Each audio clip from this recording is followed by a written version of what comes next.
Department. I am Junaid Ambal from 2nd PUC PCB Health Science Department. It is an honor for us to be anchoring you throughout the program. Today, we gather here for the motivational speech from the famous personality who is famous for inspiring and enchanted words. Very happy moment for us today here. Our honorable Speaker of the Study Assembly of Karnataka is with us today, and also a well-known educationalist, Janab Dr. Kadir Sir is with us. On these happy occasions, I welcome from my bottom of heart to our honorable Speaker, Janab Beauty Kadir Sir.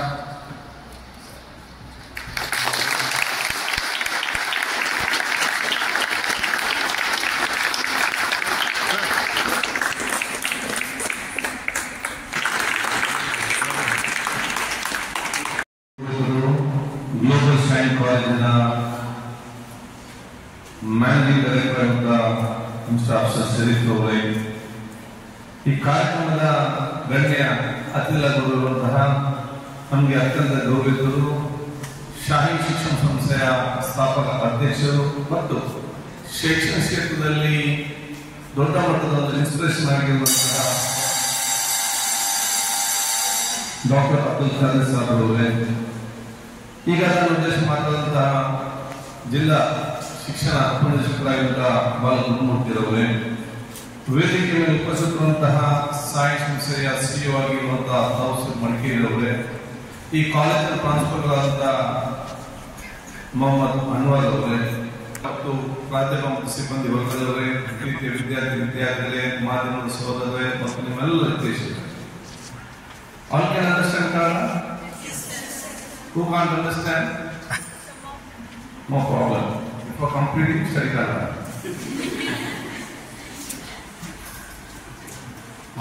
ಅತ್ಯಂತ ಸಂತೋಷವಾಗಿದೆ ಇವತ್ತಿನ ಈ ಕಾರ್ಯಕ್ರಮದಲ್ಲಿ ಭಾಗವಹಿಸಿ.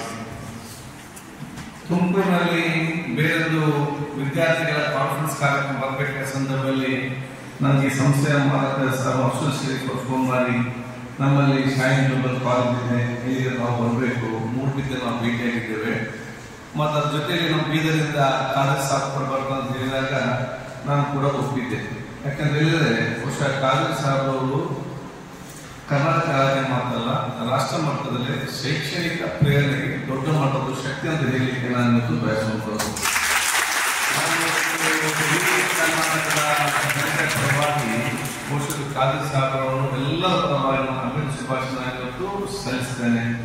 ನನ್ನ ಮಗಳು ಕೂಡ ಬಿಜಾಪುರ ಶಾಹಿ ಕಾಲೇಜಿನಲ್ಲಿ ಬಹುಶಃ 2 ವರ್ಷ ಶಿಕ್ಷಣ ಮಾಡಿದ ಅಂತ ಹೇಳಲಿಕ್ಕೆ ನಾನು ಕೂಡ ಇಚ್ಛಿಸುವಂಥದ್ದು. ಅದರ ಜೊತೆಗೆ ನಾನು ಬರಬೇಕಂತ ಇಚ್ಛೆ ಇದ್ರೂ ಕೂಡ ಕಾಲೇಜ್ ಸಾಹೇಬ್ ಹಿರಿಯರು ಇದನ್ನೊಂದು ಶೈಕ್ಷಣಿಕ ಕೇಂದ್ರವಾಗಿ ಪರಿವರ್ತನೆ ಮಾಡಿ ಅಂತ ಹೇಳಿದಾಗ ತಕ್ಷಣ ಅದನ್ನು ಒಪ್ಪಿಕೊಂಡು ಇವತ್ತು ಸಮಾಜ ಸರ್ವರಿಗೂ ಕೂಡ ಪ್ರಯೋಜನ ಶಿಕ್ಷಣ ಕೇಂದ್ರವನ್ನು ಸ್ಥಾಪಿಸುವಂತ ತನ್ನ ಮನೋಭಾವವೇ ಇವತ್ತೆಲ್ಲರಿಗೂ ಕೂಡ ಒಂದು ಮಾದರಿ ಅಂತ ಹೇಳಲಿಕ್ಕೆ ನಾನು ಇವತ್ತು ಬಯಸ್ತೇನೆ. ಇವತ್ತು ಕಾಲೇಜ್ ಸಾಹೇಬ್ ಎಲ್ಲರ ಸಂದರ್ಭದಲ್ಲಿ ಎಲ್ಲರೂ ಒಪ್ತಾರೆ ಅಂತ ಹೇಳಲಿಕ್ಕೆ ಆಗಬೇಕು. ಬಹುಶಃ ತಾವಿವತ್ತು ಅಫ್ಜಲ್ ಶರೀಫ್ ಒಪ್ಪಿ ಅವರ ಮೇಲೆ ವಿಶ್ವಾಸ ಇಟ್ಟುಕೊಂಡು ಇದನ್ನು ಪರಿವರ್ತನೆ ಮಾಡಿ ಬೇರೆಲ್ಲರಿಗೂ ಕೂಡ ಒಂದು ಮಾದರಿ ಮತ್ತು ಇನ್ಸ್ಪಿರೇಷನ್ ಆಗಿರ್ತದೆ. ನಾವು ಕೂಡ ಈ ರೀತಿ ಮಾಡಿದ ಯಶಸ್ವಿ ಆಗ್ತದೆಂಬ ತೋರಿಸಿಕೊಡುವಂತ ದೊಡ್ಡ ಮಟ್ಟದ ಅನ್ವರ್ಥ ತೋರಿಸಿಕೊಂಡಿರೋದು ಮತ್ತು ಪರಿಚಯ ಕೆಲಸ ಮಾಡಿ ಕೂಡ ನಮಗೆ ಅತ್ಯಂತ ಸಂತೋಷ ಅಂತ ಹೇಳಲಿಕ್ಕೆ ನಾನು ಬಯಸ್ತೇನೆ. ಈಗ ತಾವೆಲ್ಲ ಭಾಗಿರುವಂತವ್ರು ಯಾವ್ದಕ್ಕೆ, ಯಾಕೆ ಇವರು one of the good institutions, ಇವರು ಒನ್ ಆಫ್ ದಿ ಉತ್ತಮವಾದ ಶಿಕ್ಷಣ ಸಂಸ್ಥೆ ಕನ್ನಡ ಶಿಕ್ಷಣ ನಿರ್ವಹಿಸಿದ ಕೆಲಸ ಇವರು ಆಗ್ತದೆ. ಆದ ಕಾರಣ ನೀವು ನಿಮ್ಮ ತಂದೆ ತಾಯಿಯನ್ನು ಈ ಶಾಲೆಯ ಸಿಬ್ಬಂದಿ ವರ್ಗ ನಿಮ್ಮ ವ್ಯಕ್ತಿತ್ವ ಬೆಳೆಸಿಕೊಳ್ಳಲಿಕ್ಕೆ ಸಹಕಾರ ಕೊಟ್ಟಂತ ಪ್ರತಿಯೊಬ್ಬರು ಕೂಡ ನೀವು ಜೀವನ ಪೂರ್ತಿ ನೆನಪಿಟ್ಕೊಳ್ಬೇಕು ಅಂತ ಹೇಳಲಿಕ್ಕೆ ನಾನು ಇವತ್ತು ಬಯಸ್ತೇನೆ. ನೀವು ಇಂಜಿನಿಯರ್ ಆಗ್ಬೋದು, ಅಡ್ವೊಕೇಟ್ ಆಗ್ಬೋದು, ಡಾಕ್ಟರ್ ಆಗ್ಬೋದು, ದೊಡ್ಡ ಸ್ಥಾನಕ್ಕೆ ಹೋಗ್ಬೋದು. ಎಲ್ಲಿಯವರು ಕೂಡ ಈ ಒಂದು ಕ್ಯಾಂಪಸ್ ಅನ್ನು ತಾವು ಮಾಡುವಂತ ವಿಚಾರ ಇರಲಿಕ್ಕೆ ಸಾಧ್ಯ. ಯಾಕೆ ಈ ಕ್ಯಾಂಪಸ್ ಇಂದ ತಾವು ಹೊರಬೋದ ಸಂದರ್ಭದಲ್ಲಿ ನೀವು ನಿಮ್ಮ ತಂದೆ ತಾಯಿಯಂತ ಆಸ್ತಿ ಸಂಪತ್ತು ಮಾತ್ರ ಅಲ್ಲ, ತಂದೆ ತಾಯಿಯಂದರ ಆಸ್ತಿ ಸಂಪತ್ತು ಜೊತೆಯಲ್ಲಿ ಈ ಸಮಾಜದ ಸಮುದಾಯದ ಒಂದು ದೇಶ ಸಂಪತ್ತಾಗಿ ಮಾಡಿಕೊಂಡು ಶಿಕ್ಷಣವನ್ನು ಈ ಶೈಕ್ಷಣಿಕ ಕ್ಷೇತ್ರದಲ್ಲಿ ಕೊಡ್ತಾ ಇದ್ದಾರೆ ಅಂತ ಹೇಳಲಿಕ್ಕೆ ನಾನು ಬಯಸ್ತೇನೆ. ಅದಕ್ಕಾಗಿ ನಾನು ಯಾವ್ದು ಮಾತು ಯಾವಾಗಲೂ ಹೇಳ್ತಾ ಇದ್ದೇನೆ, ನಿಜವಾದ ದೇಶ ಪ್ರೇಮ ಅಂತ ಹೇಳಿದ್ರೆ ಖಾದರ್ ಸಾಹೇಬ್ನಂತವರು, ನಮ್ಮ ಅಫ್ಸರ್ ಶರೀಫ್ನಂತವರು, ಇನ್ನಿತರ ಯಾರು ಶೈಕ್ಷಣಿಕ ಪ್ರಾರಂಭ ಮಾಡಿ ಮಕ್ಕಳಿಗೆ ಅತ್ಯುತ್ತಮವಾದ ಶಿಕ್ಷಣ ಕೊಡ್ತಾರಲ್ಲ, ಅವರು ನಿಜವಾದ ದೇಶದ ಪ್ರೇಮಿಗಳು ಅಂತ ಹೇಳಿಕೆ ನಾನು ಬಯಸುವಂತವರು. ಭಾರತ ದೇಶ ವಿಶ್ವದಲ್ಲೇ 1ನೇ ಸ್ಥಾನಕ್ಕೆ ಬರಬೇಕು ಅಂತ ಹೇಳಿ ಪ್ರತಿಯೊಬ್ಬರ ಕನಸು. ಭಾರತ ದೇಶ ವಿಶ್ವದಲ್ಲೇ 1ನೇ ಸ್ಥಾನಕ್ಕೆ ಬರಬೇಕಾದ್ರೆ ನಾವು ಶಾಸಕರು ಮತ್ತು ಮಂತ್ರಿಗಳು ವಿಧಾನಸಭೆಯಲ್ಲಿ ಕೂತ್ಕೊಂಡವರು ಬಲಿಷ್ಠ ಆದರೆ ಭಾರತ ದೇಶ ಬಲಿಷ್ಠವಾಗಲಿಕ್ಕೆ ಸಾಧ್ಯವಿಲ್ಲ. ಪಾರ್ಲಿಮೆಂಟ್ ಅಲ್ಲಿ ಕೂತ್ಕೊಳ್ಳುವಂತಹ ಸಂಸದರು ಮತ್ತು ಪಾರ್ಲಿಮೆಂಟ್ ಅಲ್ಲಿ ಕೂತ್ಕೊಳ್ಳುವಂತಹ ಮಂತ್ರಿಗಳು ಬಲಿಷ್ಠ ಆದರೂ ಕೂಡ ಭಾರತ ದೇಶ ಬಲಿಷ್ಠವಾಗಲಿಕ್ಕೆ ಸಾಧ್ಯವಿಲ್ಲ. ಎಸಿ ರೂಮ್ ಅಲ್ಲಿ ಕೂತ್ಕೊಳ್ಳುವಂತಹ IAS ಅಧಿಕಾರಿಗಳು ಮತ್ತು ಎಸಿ ರೂಮ್ ಅಲ್ಲಿ ಕೂತ್ಕೊಳ್ಳುವಂತಹ ವ್ಯಾಪಾರಸ್ಥರು ಬಲಿಷ್ಠ ಆದರೂ ಕೂಡ ಭಾರತ ದೇಶ ಬಲಿಷ್ಠವಾಗಲಿಕ್ಕೆ ಸಾಧ್ಯವಿಲ್ಲ. ಭಾರತ ದೇಶ ಬಲಿಷ್ಠವಾಗಬೇಕಾದ್ರೆ ಅದು ಕ್ಲಾಸ್ ರೂಮ್ ಅಲ್ಲಿ ಕಲಿಯುವಂತ ವಿದ್ಯಾರ್ಥಿನಿಯರು, ಪ್ಲೇ ಗ್ರೌಂಡ್ ಅಲ್ಲಿ ಆಡುವಂತ ವಿದ್ಯಾರ್ಥಿನಿಯರು ಬಲಿಷ್ಠವಾದಾಗ ಮಾತ್ರ ಈ ದೇಶ ಬಲಿಷ್ಠವಾಗಲಿಕ್ಕೆ ಸಾಧ್ಯವಾಗ್ತದೆ ನಾನು ಹೇಳಲಿಕ್ಕೆ ನಾನು ಇವತ್ತು ಬಯಸ್ತೇನೆ. ಅದಕ್ಕೆ ಶಿಕ್ಷಣವನ್ನು ಕೊಡ್ತಾ ಇದ್ದಾರೆ ಅಂತ ಹೇಳಲಿಕ್ಕೆ ನಾನು ಇವತ್ತು ಬಯಸ್ಕೊಂಡು ಅದರ ತಾವೆಲ್ಲ ಅವಕಾಶ ಅಂತ ಹೇಳಲಿಕ್ಕೆ ನಾನು ಇಚ್ಛಿಸ್ತೇನೆ. ಅದಕ್ಕಾಗಿ ನಿಮ್ಮೆಲ್ಲರನ್ನ ಶುಭಾಶಯ ಸಲ್ಲಿಸಿಕೊಂಡು ನಿಮ್ಮ ಅತ್ಯುತ್ತಮವಾದ ಶಿಕ್ಷಣ ಮತ್ತು ವ್ಯಕ್ತಿತ್ವ, ನೀವು ದೊಡ್ಡವರಾದ ದೊಡ್ಡ ಮಟ್ಟದ ಅನುಭವದ ಒಂದು ಅವಕಾಶ ಇತರಿಗೆ ಕೊಡಲಿಕ್ಕೆ ಒಂದು ಪ್ರೇರಣೆ ಮತ್ತು ದೊಡ್ಡ ಶಕ್ತಿ ಆಗ್ತದೆ ಹೇಳಲಿಕ್ಕೆ ನಾನು ಇಚ್ಛಿಸ್ತೇನೆ. ನೀವು ಇವತ್ತು ಅಡ್ವೊಕೇಟ್, ಇಂಜಿನಿಯರ್, ಡಾಕ್ಟರ್, CA ತಯಾರಾಗಿ ನಿಂತಿದ್ದೀನಿ. ಇದರ ಜೊತೆಗೆ ಉತ್ತಮವಾದ ರಾಜಕಾರಣಿ ಕೊಟ್ಟು ಜನಪ್ರತಿನಿಧಿಯಾಗುವಂತ ಕನಸನ್ನು ಕಾಣಿ ಅಂತ ನಾನು ಹೇಳಲಿಕ್ಕೆ ನಾನು ಇವತ್ತು ಬಯಸ್ತೇನೆ. ಯಾಕಂದ್ರೆ ಹೇಳಿದ್ರೆ ನೀವು ಬೇರೆ ಬೇರೆ ಡಾಕ್ಟರ್ ಆದರೂ ಕೂಡ ಬೇರೆ ಬೇರೆ ಮಂತ್ರಿಗಳು, ಅಧಿಕಾರಿಗಳೆಲ್ಲ ಆಗಿದ್ದಾರೆ, BCom ಕಲ್ತರು ಕೂಡ ಆಗಿದ್ದಾರೆ, ಲಾ ಕಲ್ತರು ಕೂಡ ಆಗಿದ್ದಾರೆ. ಹೇಗೆ ನಾವು ಬೇರೆ ಬೇರೆ ಫೀಲ್ಡ್ ನಲ್ಲಿ ಉತ್ತಮವಾದ doctor, engineer, advocate accounts section ಬೇಕಾ, ಆದರೆ ಉತ್ತಮವಾದ ಜನಪ್ರತಿನಿಧಿ ಮತ್ತು ರಾಜಕಾರಣಿಗಳು ಮುಂದಿನ ದಿನದಲ್ಲಿ ಬೇಕಂತ ಹೇಳಲಿಕ್ಕೆ ನಾನು ಇವತ್ತು ಬಯಸ್ತೇನೆ. ಒಬ್ಬ ಉತ್ತಮವಾದ ಡಾಕ್ಟರ್ ಆದರೆ ಅವನು ಡಾಕ್ಟರ್ ಫೀಲ್ಡ್ ಮಾತ್ರ ಇಂಪ್ರೂವ್ ಆಗ್ತದೆ. ಉತ್ತಮವಾದ ಇಂಜಿನಿಯರ್ ಆದರೆ ಅವನ ಇಂಜಿನಿಯರಿಂಗ್ ಫೀಲ್ಡ್ ಮಾತ್ರ ಇಂಪ್ರೂವ್ ಆಗ್ತದೆ. ಉತ್ತಮವಾದ ಪೊಲೀಸ್ ಆಫೀಸರ್ ಆದರೆ ಅವನ ಪೊಲೀಸ್ ಫೀಲ್ಡ್ ಮಾತ್ರ ಇಂಪ್ರೂವ್ ಆಗ್ತದೆ. ಉತ್ತಮವಾದ ಅಕೌಂಟೆಂಟ್ ಆದರೆ ಅವನ ಅಕೌಂಟಿಂಗ್ ಫೀಲ್ಡ್ ಮಾತ್ರ ಇವತ್ತು ಇಂಪ್ರೂವ್ ಆಗ್ತದೆ. ಅದು ಉತ್ತಮವಾದ ರಾಜಕಾರಣಿ ಜನಪ್ರತಿನಿಧಿ ಆದರೆ ಇಂಜಿನಿಯರಿಂಗ್ ಫೀಲ್ಡ್, ಅಡ್ವೊಕೇಟ್ ಫೀಲ್ಡ್, ಲಾ ಫೀಲ್ಡ್, ಡಾಕ್ಟರ್ ಫೀಲ್ಡ್, ಅಕೌಂಟ್ ಎಲ್ಲಾ ಫೀಲ್ಡ್ಗಳನ್ನು ಮುಂದೆ ತೆಗೆದುಕೊಂಡು ಬಂದ ಅಭಿವೃದ್ಧಿಯ ಶಕ್ತಿ ಇದ್ರೆ ಅದು ಜನಪ್ರತಿನಿಧಿ ಮತ್ತು ರಾಜಕಾರಣಿಗಳಿಗೆ ಮಾತ್ರ ನಾನು ಹೇಳಲಿಕ್ಕೆ ನಾನು ಇವತ್ತು ಬಯಸ್ತೇನೆ.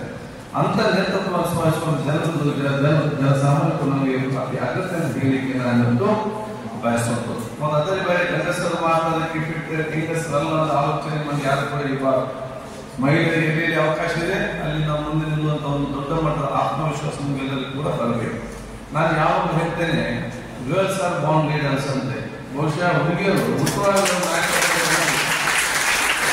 ನಮಗೆ ಟ್ರೈನಿಂಗ್ ಆಗಲಿ ನೀವೆಲ್ಲ ಹುಟ್ಟುವಾಗಲೇ ನಿಮಗೆ ದೇವರು ದೊಡ್ಡ ಮಟ್ಟದ ನಾಯಕತ್ವದ ಋಣ ಕೊಟ್ಟಿದ್ದಾರೆ. ಒಂದು ಮನೆಯಲ್ಲಿ ಒಬ್ಬ ಹುಡುಗ ಇದ್ದರೆ ಅವನು ಬ್ಯಾಟ್ ಬಾಲ್ ಹೊರಗೆ ಹೋಗ್ತಾರೆ. ಅದೇ ಒಂದು ಸೋದರಿ ಮತ್ತು ಮಗಳಿದ್ದರೆ ಸಣ್ಣದಿಂದಲೇ ಆ ಮನೆ ಎಲ್ಲರಿಗೂ ಕೂಡ ಸಹಕಾರ ಕೊಡುವುದು, ತಾಯಿ ಅಡುಗೆ ಮನೆಯಲ್ಲಿದ್ದರೆ ತಾಯಿ ಬಗ್ಗೆ ಅಸೆಸ್ಟ್ ಮಾಡುವುದು, ಸೋದರಿದ್ರೆ ಅವರ ತಾಯಿಯ ಪರವಾಗಿ ಅವರಿಗೆ ನಿಂತುಕೊಂಡು ಅವರನ್ನು ಸುಧಾರಿಸುವಂತ ಕೆಲಸ, ಯಾರು ಮನೆಗೆ ಬಂದರೆ ತಾಯಿ ಜಾಗದಿಂದ ಅವರು ಸುಧಾರಿಸುವಂತದ್ದು ವ್ಯವಸ್ಥೆ. ಬಹುಶಃ ಇಷ್ಟು ದಿವಸ ದೊಡ್ಡವರಾಗಿದ್ದುಕೊಂಡು ರಾತ್ರಿ ಬೆಳಗ್ಗೆ ಮದುವೆ ಆಗಿ ಇನ್ನೊಂದು ಕಡೆಗೆ ಹೋಗ್ತಾರೆ. ಹುಟ್ಟಿದ ಪರಂಪರೆ ಬೇರೆ, ಹುಟ್ಟಿದ ಸಂಸ್ಕೃತಿಯೇ ಬೇರೆ, ಹುಟ್ಟಿದ ಊರೇ ಬೇರೆ, ಹುಟ್ಟಿದ ಭಾಷೆ ಬೇರೆ. ರಾತ್ರಿ ಬೆಳಗ್ಗೆ ಮದುವೆ ಆಗಿ ಇನ್ನೊಂದು ಊರಿಗೆ ಹೋಗುವುದು, ಇನ್ನೊಂದು ಸಂಸ್ಕಾರದ ಕುಟುಂಬಕ್ಕೆ ಹೋಗುವುದು, ಇನ್ನೊಂದು ಪರಂಪರೆ ಹೊಸತಾದ ಒಂದು ಮನೆಗೆ ಡಿಸ್ಟ್ರಕ್ಟಿವ್ ಆಗುವಂತ ಮೈಂಡ್ ಮೇಲೆ ಯಾರು ಇವತ್ತು ಬರಬಾರದು. ನಾವು ಸಮಾಜದ ಒಗ್ಗಟ್ಟು ಸೃಷ್ಟಿಸುವ ಹೊರತು ನಾವು ಬಿಕ್ಕಟ್ಟು ಸೃಷ್ಟಿಸುವಂತ ಆಲೋಚನೆ ಇಟ್ಕೊಳ್ತೀವ. ಇದೆಲ್ಲ ಕೂಡ ಶಿಕ್ಷಣ ಜೊತೆಯಲ್ಲಿ ನಾವು ಮೇಲ್ಗೊಳಿಸಿಕೊಂಡು ದೊಡ್ಡ ಮಟ್ಟದ ವ್ಯಕ್ತಿತ್ವ, ಅದು ನಮ್ಮ ಸಮಾಜಕ್ಕೆ, ಸಮುದಾಯಕ್ಕೆ, ದೇಶಕ್ಕೆ ದೊಡ್ಡ ಮಟ್ಟದ ಕೊಡುಗೆ ಅಂತ ಹೇಳಲಿಕ್ಕೆ ನಾನು ಇವತ್ತು ಬಯಸ್ತೇನೆ. ಭಾರತ ದೇಶ ವಿಶ್ವದ ಯಾವುದೇ ದೇಶಕ್ಕೆ ಹೋದರೂ ಕೂಡ ಸಿಕ್ಕಲಿಕ್ಕೆ ಸಾಧ್ಯವಿಲ್ಲ ಅಂತ ಹೆಮ್ಮೆ ನಮಗೆಲ್ಲರಿಗೂ ಕೂಡ ಇರಬೇಕಂತ ಹೇಳಲಿಕ್ಕೆ ನಾನು ಬಯಸ್ತೇನೆ. ನಾನು ವಿಶ್ವದ ಹಲವಾರು ದೇಶಗಳಿಗೆ ಹೋಗಿದ್ದೇನೆ, ಆದರೆ ನಮ್ಮ ದೇಶ ಎಷ್ಟೇ ವಿಚಾರದಲ್ಲೂ ಕೂಡ ನಮ್ಮ ದೇಶ ವಿಶ್ವದ ಯಾವುದೇ ದೇಶಕ್ಕೆ ಹೋದರೂ ಕೂಡ ನಮಗೆ ಸಿಕ್ಕಲಿಕ್ಕೆ ಸಾಧ್ಯ ಇಲ್ಲ. ನಮ್ಮಂತ ಸಂವಿಧಾನ ಕೂಡ ನಮಗೆ ಎಲ್ಲಿ ಸಿಕ್ಕಲಿಕ್ಕೆ ಸಾಧ್ಯ ಇಲ್ಲ. ಭಾರತ ದೇಶದ ಮಹತ್ವ ಇವತ್ತು ನೀವು ಬೇರೆ ದೇಶಕ್ಕೆ ಹೋದಾಗ ಮಾತ್ರ ನಿಮಗೆ ಅರ್ಥ ಆಗ್ತಂತ ಹೇಳಲಿಕ್ಕೆ ನಾನು ನಿಂತು ಬಯಸ್ತೇನೆ. ಆದ್ರೆ ನಮ್ಮೆಲ್ಲರೂ ಅತ್ಯಂತ ಹೆಮ್ಮೆಯಿರಬೇಕು, ಅತ್ಯಂತ ಸಂತೋಷದಿರಬೇಕು. ನಮ್ಮಿಂದ ಒಂದು ಕೊಡುಗೆ ಈ ಸಮಾಜ ಮತ್ತು ದೇಶಕ್ಕೆ ಕೊಡುವಂಥ ಅವಕಾಶ ಆಗಬೇಕು. ಸಂವಿಧಾನ ಉಳಿಸಿಕೊಂಡು ಬೆಳೆಸಿಕೊಂಡು ಹೋಗುವ ಜವಾಬ್ದಾರಿಯನ್ನು ಈ ಸಮಾಜದ ದೇಶದ ಪ್ರತಿಯೊಬ್ಬರು ಹಮ್ಮಿಕೊಳ್ಬೇಕಂತ ಹೇಳಲಿಕ್ಕೆ ನಾನಿವತ್ತು ಬಯಸ್ತೇನೆ. ಬಹುಶಃ ಇವತ್ತು ನಾನು ಯಾವ ಮಾತು ಹೇಳ್ತಾ ಇದ್ದೀನಿ, ಈ ದೇಶದ ಬಡವರು, ಈ ದೇಶದ ರೈತರು, ಈ ದೇಶದ ಕಾರ್ಮಿಕರು, ಈ ವಿದ್ಯಾರ್ಥಿಗಳು, ಮಹಿಳೆಯರು, ಸಮಾಜದ ಎಲ್ಲ ವರ್ಗದವರು ಕನ್ಯಾಕುಮಾರಿಯಿಂದ ಕಾಶ್ಮೀರದವರೆಗೆ ನಿರ್ಭಯವಾಗಿ ಒಬ್ಬಂಟಿಯಾಗಿ ಓಡಾಡುವ ಧೈರ್ಯ ಬಂದರೆ ಅದು ದೇಶದ ಪ್ರಧಾನಮಂತ್ರಿಯ, ರಾಜ್ಯದ ಮುಖ್ಯಮಂತ್ರಿಗಳನ್ನ, ಶಾಸಕರನ್ನ, ನಮ್ಮನ್ನು ನೋಡಿ ಧೈರ್ಯವಾಗಿ ಓಡಾಡುವುದಲ್ಲ. ಈ ದೇಶದ ಸರ್ವ ಜನರು ಕೂಡ ಕನ್ಯಾಕುಮಾರಿಯಿಂದ ಕಾಶ್ಮೀರದವರೆಗೆ ನಿರ್ಭಯವಾಗಿ ಒಬ್ಬಂಟಿಯಾಗಿ ಓಡಾಡುವ ಧೈರ್ಯ ಬಂದರೆ ಅದು B.R. ಅಂಬೇಡ್ಕರ್ ಇದ್ದಂಥ ಸಂವಿಧಾನವನ್ನು ಕೈಯಲ್ಲಿಟ್ಟುಕೊಂಡು ಓಡಾಡ್ತಾರೆ. ಅದನ್ನು ಉಳಿಸಿಕೊಂಡು ಬೆಳೆಸಿಕೊಂಡು ಹೋಗುವ ಜವಾಬ್ದಾರಿ ಅದು ನಮ್ಮ ನಿಮ್ಮ ಜವಾಬ್ದಾರಿ ಕುರಿತು ಆಗಿದೆ ಅಂತ ಹೇಳಲಿಕ್ಕೆ ನಾನು ಇಚ್ಛಿಸುವುದು.